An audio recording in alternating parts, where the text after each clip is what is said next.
सम्पूर्णमा नमस्कार। बैंकिङ तयारी नेपालमा यहाँहरूलाई हार्दिक स्वागत छ। एकचोटि पढेपछि 4 वर्ष ढुक्क अर्को फिफा वर्ल्ड कप नाउन्जेलसम्मको लागि तपाईहरुले अन्तिमसम्म हेर्नुहोला। त्यसको साथसाथै यो भिडियो चाहिँ तपाईहरुले नोट बनाएर सुरक्षित साथ राख्नु भयो भने र लोकसेवा आयोगले लिने पूर्वयोग्यता परीक्षा विभिन्न बैंकिङ क्षेत्र निजामती तथा संगठित संस्थाहरुको अब सबैलाई काम लाग्छ। सो तपाईहरुलाई यो एकदमै इम्पोर्टेन्ट छ, नछुटाइसम्म अन्तिमसम्म हेर्नु होला भन्दै म यो भिडियो सुरु गर्न चाहन्छु, धेरै भूमिका नबादिकन है त। साथीहरु, फिफा वर्ल्ड कपको यो चाहिँ पृष्ठभूमिबाट हामी सुरु गरौँ है त भिडियोलाई। फिफाको स्थापना चाहिँ 1904 मे 21 मा पेरिस फ्रान्समा भएको हो। कुल 7 वटा युरोपेली राष्ट्रहरुद्वारा चाहिँ स्थापना भएको सुरुमा। यसको मुख्यालय चाहिँ जुरिच स्विजरल्यान्डमा छ। सदस्य संख्या चाहिँ हाल चाहिँ 211 सदस्य राष्ट्र छन्। संयुक्त राष्ट्र संघको सदस्य संख्या भन्दा पनि बढी हो। युएन को सदस्य संख्या चाहिँ 193 छ, तर फिफाको चाहिँ 211 छ। पहिलो विश्वकप चाहिँ 1930 मा भएको। आयोजक राष्ट्र उरुग्वे थियो भने विजेता पनि उरुग्वे थियो र उपविजेता राष्ट्र चाहिँ त्यो बेला अर्जेन्टिना थियो। त्यो बेला चाहिँ कुल 13 वटा टोलीहरु चाहिँ सहभागी भएका थिए। विश्वकप इतिहासकै पहिलो गोल फ्रान्सका लुसियन लाउरेन्टले गरेका थिए त्यो बेला 1930 मा। वर्ल्ड कप चाहिँ 1942 र 1946 मा चाहिँ दोस्रो विश्वयुद्धको कारण आयोजना हुन सकेको थिएन। अनि अब यो त्यसपछि अब हामी ट्रफीको इतिहासतिर लागौं। जुलस रिमेट ट्रफी 1930 देखि 1970 सम्म। सन् 1966 मा लन्डनबाट चोरी हुँदा पिकल्स नामक कुकुरले झाडीमा फेला पारेको थियो।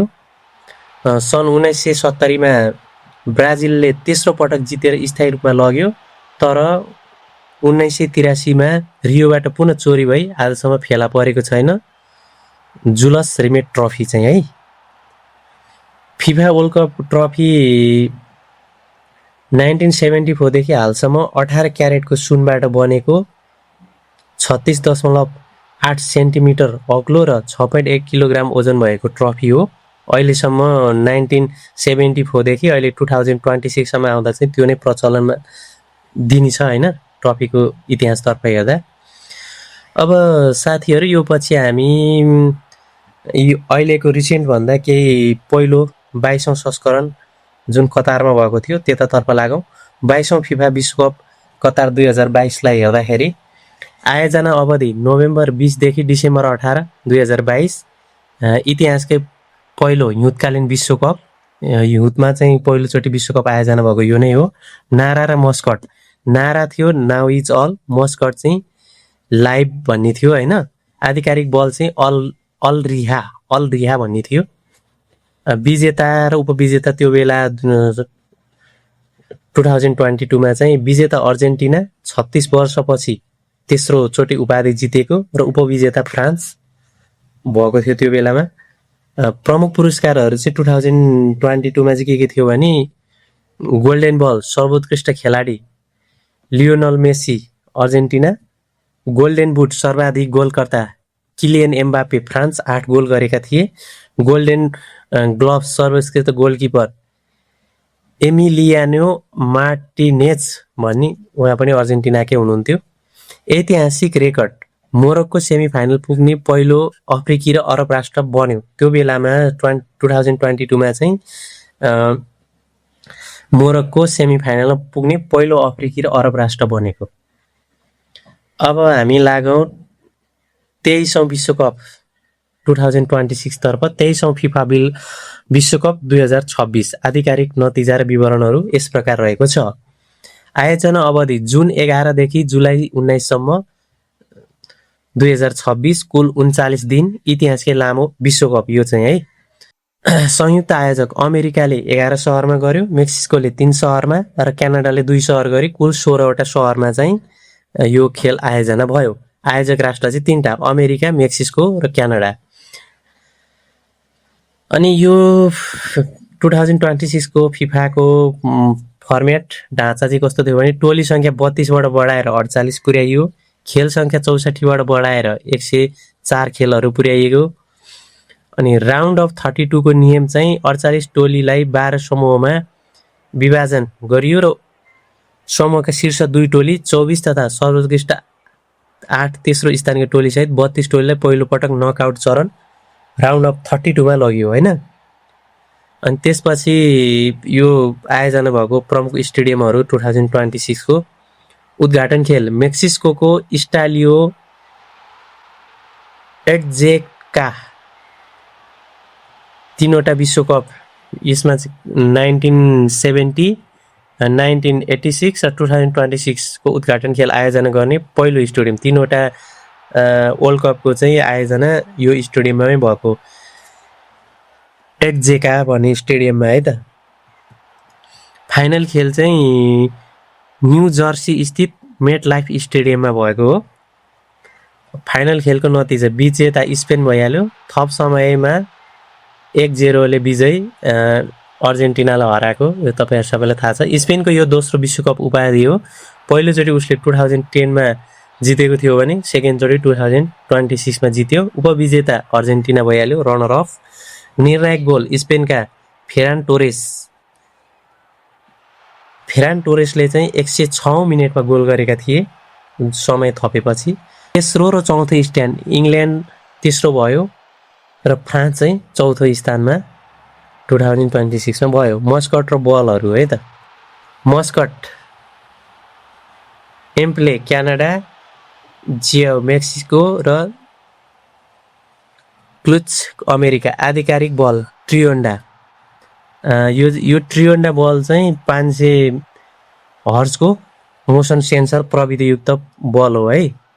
अब यो पछि हामी लागौँ फिफा विश्वकपका सदाबहार कीर्तिमानहरू। यो जहिले पनि सोध्न सक्छ, तपाईहरुलाई एकदम काम लाग्छ, एकदम ध्यानपूर्वक सुन्नु होला, हेर्नु होला। कपी र पेन लिएर यो भिडियो हेर्दै हुनुहुन्छ भने नोट पनि गर्नु होला। सर्वाधिक विजेता देश ब्राजिलले चाहिँ अहिलेसम्म यो जुन फिफा वर्ल्ड कप जहिलेबाट सुरु भयो 2026 सम्म आइपुग्दाखेरि 5 चोटि जितिसकेको छ। कहिले कहिले भन्नुहुन्छ होला भन्देखि 1958 मा पहिलो पटक, 1962 मा दोस्रो, 1970 मा तेस्रो, 1994 मा चौथो, 2002 मा पाँचौं गरी ब्राजिल सबै संस्करणमा भाग लिने। अहिलेसम्मको जुन संस्करणका खेलहरू भयो नि, यो सबै संस्करणमा अहिलेसम्म आइपुग्दा 23 वटा संस्करण भयो। 23 वटै संस्करणमा भाग लिने पहिलो देश चाहिँ ब्राजिल। संस्करण लिने एकमात्र देश ब्राजिल हो है। किङ पेलेको रेकर्ड ब्राजिलका पेले 3 पटक है। पेलेको रेकर्डहरू चाहिँ 1958 मा, 1962 मा, 1970 मा विश्वकप ट्रफी जित्ने विश्वकै एकमात्र खेलाडी हुन्। 3 चोटि चाहिँ वर्ल्ड कप जितेको छ है पेलेको उसमा चाहिँ। सर्वाधिक गोलकर्ता मिरोस्लाव क्लोज जर्मनी, जसले 16 गोल गरे है। दोस्रो रोनाल्डो 15 गोल, तेस्रो लियोनल मेसी 13 गोल। पहिलो चाहिँ जर्मनीको भयो मिरोस्लाव क्लोज, अलि प्रोनाउन्स गर्न अलिकति कस्तो अप्ठ्यारो जस्तो नाम छ।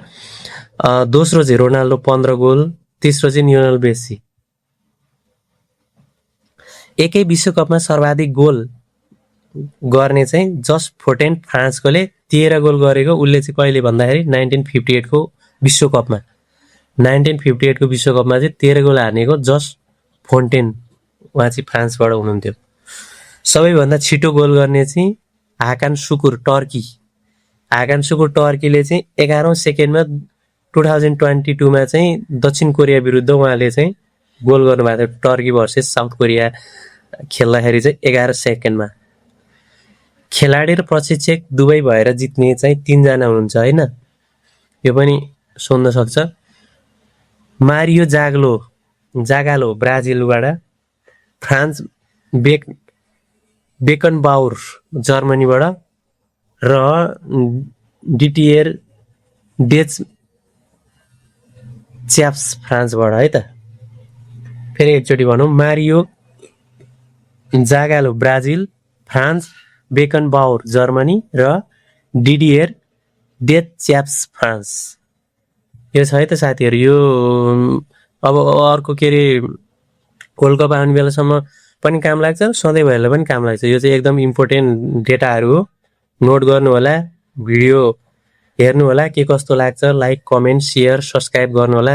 ज्ञान भनेको जति बाँड्यो त्यति राम्रो। साथीहरूलाई पनि भिडियो सेयर गरिदिनु होला, सब्सक्राइब गर्नु होला। यो कस्तो लाग्यो आजको यो मेरो कन्टेन्ट कमेन्ट गर्नु होला। तपाईँहरूको कमेन्टले, तपाईँहरूले गर्ने चाहिँ कमेन्टले, सब्सक्राइबले चाहिँ हामीलाई एकदम मोटिभेट हुन्छ र कन्टेन्टहरू ल्याइराख्न हामीलाई ऊर्जा प्रदान गर्छ। सो त्यो भएर चाहिँ त्यो गरिदिनु होला। के कस्तो लाग्यो, अब यसमा के कमी कमजोरी छ भने पनि भन्नु होला। नेक्स्ट टाइममा हामी सुधार गर्ने कोसिस गर्नेछु मैले होइन। त्यही भन्दै अब धेरै कुरा नगरिकन यो भिडियो यहीँ अन्त्य गर्न चाहन्छु। हस्त, धन्यवाद, नमस्ते।